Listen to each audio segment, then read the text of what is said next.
Oke. Sup guys, balik ke channel Kemen Gear bareng gue di sini. So, gimana kabar kalian? Semoga baik-baik saja. Hari ini kita lagi ada di Dreams Cafe, tepatnya di boothnya Honda di seberangnya GBK. Hari ini kita lagi mau mereview sebuah mobil yang sudah pasti ditunggu-tunggu oleh kalian. 7 tahun nggak berubah model, all new HR-V.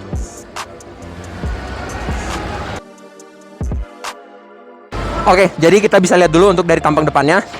Tampang depannya ini kayak begini. Which is ini perubahannya besar dan boleh gue bilang ini adalah generasi ketiga. Kenapa generasi ketiga? Generasi pertama kalau lo tahu itu punyanya Gofar Hilman. Generasi pertama yang warna merah sempat punya. Lalu generasi kedua yang dimiliki oleh teman kita yang warna hitam tuh, cuman itu yang udah facelift. Nah, yang generasi ketiga adalah yang ini. Ini lagi kita review tipe RS-nya yang 1500 turbo. Nanti kita akan lihat spek mesinnya. Cuman surprise ini gue bisa bilang adalah Honda itu good job. Kenapa good job?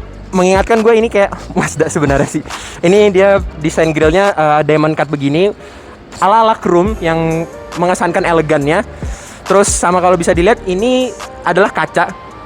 Sebenarnya ini ada sensornya di balik sini karena ini ada Honda Sensing-nya. Jadi Honda Sensing-nya itu juga dia tipenya lengkap dari paling tipe RS sampai tipe paling bawah tipe S. Terus sama yang gue mau kasih tunjuk, oke lah ini ada aksen body kit khusus tipe RS. Terus ada chrome-chrome-nya, cuman bisa di zoom. Makanya kenapa kalau misalnya lihat Instagramnya itu ada detak heartbeat. Nah ini hanya khusus di RS. Cuman I mean like Honda, do you really serious about this? Bikin mobil tuh sangat serius banget sekarang Honda. Sampai detak heartbeat begini. Jadi ketika lihat di bagian bawah sini intercooler ada detak heartbeat, which is good banget.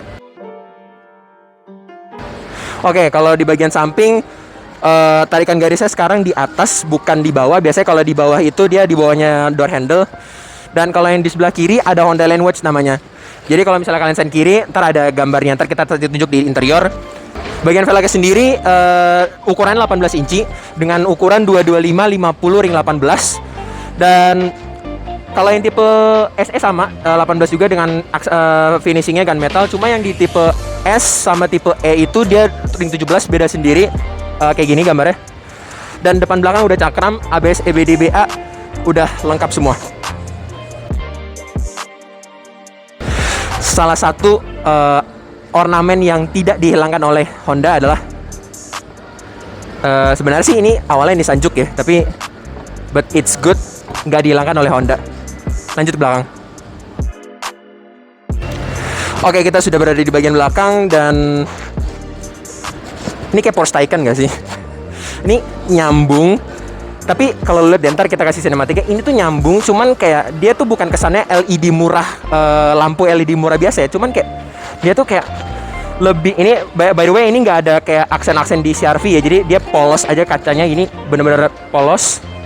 Jadi dia kayak nggak ada cekungannya. Kalau di CR-V kan ada cekungannya gitu. Tapi dia itu berusaha lampunya itu kesannya mewah gitu. Jadi lampunya tuh kayak gue sekarang bilang Honda itu adalah bagus dari segi gininya. Akhirnya kenapa nggak dari dulu gitu loh Honda. Cuman memang lampu mundur sama lampu sennya masih halogen. Ya tolong lah mungkin di next facelift gitu loh. Tapi di sini ada emblem turbonya, terus di sini sama fontnya. Kalau di sini tuh fontnya baru. Jadi mungkin semua kedepannya Honda fontnya bakal baru-baru semua sih, baik dari mulai dari BR-V sih. Sama yang satu lagi. Asli bos, bukan kaleng-kaleng.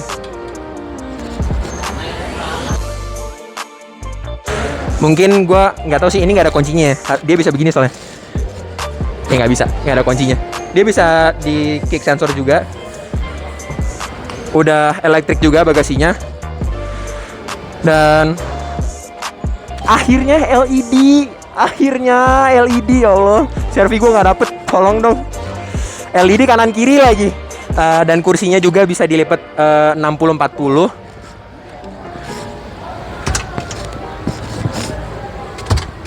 Rata lantai, dan which is memang HR-V adalah salah satu crossover compact yang unggul di kelasnya. Untuk dari kepraktilitinya ya, dari bawa barang. Terus kalau dari bawahnya full size, alhamdulillah tidak disunat pakai space saver kaleng, which is good. Masih velg biasa bawaan juga. Ya beginilah tampangnya. Nah, satu sebelum kalian mau nutup, jadi ada dua. Bang, gunanya apa sih bang kalau misalnya untuk nutup?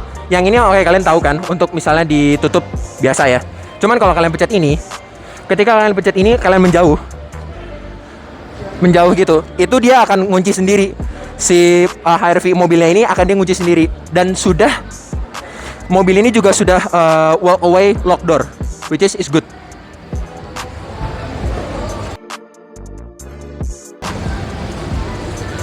Oke, kita udah berada di dalam. Gua harus lipat lagi kursinya. Nah, sebenarnya ini tuh sama kayak HRV tipe yang biasa. Kayak HRV sebelum facelift. Dia bisa ultra seat namanya. Dia bisa diginiin juga. Jadi kalau misalnya bawa pot bunga atau apa lain-lain bisa. Sekarang kita turunin lagi, kita mau masuk. Oke, kita sudah masuk. Damn. Keren gak sih anjir? Demi Allah, guys, ini keren banget guys. Gak tau, gue speechless anjir.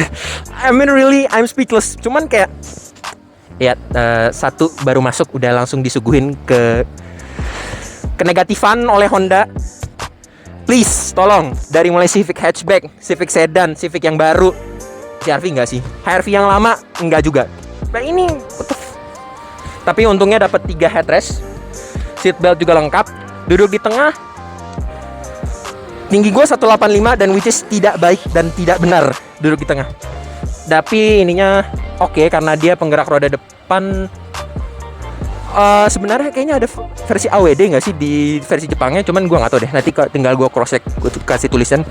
Flat floornya oke. Maksudnya dia bener-bener nggak ada tunnel gitu sih. Dan kalau kita bisa lihat di door trimnya, bisa tolong.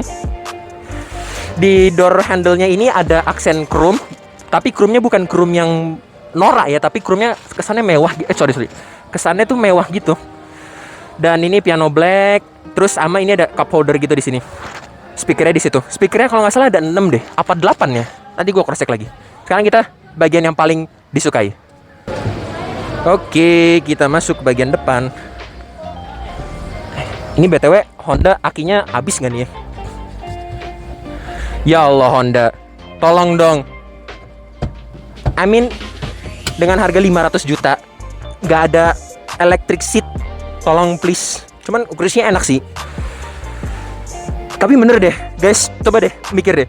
Harga 500 juta nggak ada electric seat, oke, nggak ada memory seat, oke. Cuman kayak sama ini juga nggak ada auto dimming ya. Terus sama kayak dikit lagi gitu loh. Sama ini panoramiknya juga nggak bisa dibuka. Cuman kayak ya udahlah, terima aja padanya ya. Honda emang begitu. Mungkin di next update bakal ada. Mungkin gue berdoa sih di next update akan ada electric seat sama memory seat. Hopefully ya. Sekarang kita sudah bagian di interior. Kita atur setirnya dulu. Sudah bisa tilt dan teleskopik, which is good. Jadi untuk ergonomi berkendaranya juga udah baik. AC-nya ini loh. Damn, it's like a computer keyboard mahal anjir. Good. Oke, gue salut sama Honda.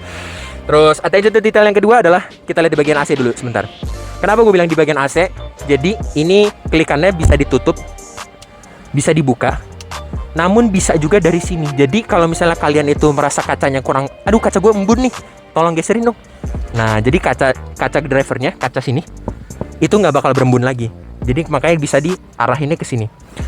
Terus di bagian interiornya gue bisa bilang 100% different change. Kenapa gue bilang 100 different change? Dari mulai HRV yang lama ke sini baru banget. Dari mulai Civic juga baru banget. Terus ada brake hold, parking elektrik, dan ini adalah fitur yang sebenarnya nggak guna ada hill descent control. Kenapa harus ada hill descent control gitu loh di tipe? Ya udahlah, oke lah. Dia daripada kayak gitu mendingan pemanas kursi nggak sih atau pendingin. Terus di sini juga ada LED. Bukaannya nih gue bilang nggak ada, jadi dia bener-bener kaca doang, tapi juga manual gitu loh. Jadi kayak ya udahlah. Ya mungkin itu aja sih, Honda Sensing lengkap semua. Gue nggak usah jelasin, nanti ada di sini, ada tulisannya. Dan audio steering switch juga ada baik, instrumennya baik banget, bagus. Nanti gue kasih sinematiknya. Dan udah Apple CarPlay dan Android Auto. Dan ini bukan yang audio dari Jepang ya, by the way. Nggak sama kayak Jepang, tapi ya udah oke lah. Sekarang kita bahas ke mesinnya. Oke, jadi guys, dikarenakan audionya ada yang error, jadi gue voice over, sorry banget. Jadi kita langsung bahas aja di bagian mesin. Untuk mesin yang kali ini di HRV RS pakai mesin turbo dengan kodenya L15B7 atau BG. Itu tenaganya kalau nggak salah di 177 horsepower dan torsinya 240 Nm. Nah itu mesinnya sama kayak dipakai oleh Civic, CR-V sama Accord. Tapi kalau untuk yang tipe SE sama yang lainnya itu dia nggak turbo, NA, sama kayak di mesinnya City Hatchback, 121 horsepower dan torsinya 145 Nm udah DOHC. Kalau yang dulu kan SOHC. Jadi kalau gue sih bilang ini worth it banget untuk dibeli. Pakai mesin turbo, tenaganya 177, torsinya 240, dan konsumsi BBM sih yang udah di 15 km per liter di tol. Di dalam kota itu 12 km per liter di dalam kota ya. Ya oke lah, maksudnya buat sehari-hari. Ya dari dulu kayak Honda bikin gini kali ya. Good job Honda.